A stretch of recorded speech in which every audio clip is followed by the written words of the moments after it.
खुजदार से 25 किलोमीटर के फासले पर छोटा सा गांव सासोल, जो कि आज भी इस दौर जदीद में बुनियादी सहूलतों से महरूम है।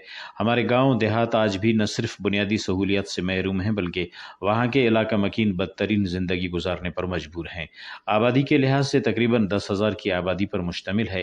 गाँव के लोग मेहनती, मेहनत कश और मजदूर किस्म के लोग होते हैं, जिनकी आमदनी देखी जाए तो उनका गुजारा भी मुश्किल से हो जाता है। बच्चों को मयारी तालीम तक मैसर नहीं होती। गरीब बच्चे स्कूल जाने के बजाय ज़मीनों पर अपने वालिदैन के साथ हाथ बटाते नजर आते हैं।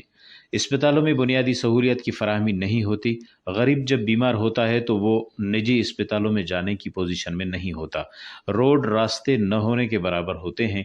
कच्चे रास्ते, अगर बारिश हो जाए तो आना जाना मुश्किल हो जाता है। ayno na desh kanan khampanata nani na bijli nani rodana sahulati nani अस्पताल sahulati nani kere na water supply na sahulati hechas nan dafta duan khaningati afan DC साहिबा बाला अफसराता एमपी एमएनएता वजीर आला नन गुजारिश अंदा करने ट्यून मीर कुदूस साहिबान करे नंग के रोड से ना सहूलत मंजूर मस इरावार मुसेवार नानी सर्वे कर फेरता हमोना बावजूद नहीं दाना नहीं टेंडर्स खाना नहीं दाना नन। बुनियादी सहूलियात कानून देता है, अगर फराहम की जाएं तो यकीनन गाँव की दुनिया ही निराली और पुरसुकून भी है। रिपोर्ट मुर्तज़ा बलोच, वश न्यूज़, खुजदार।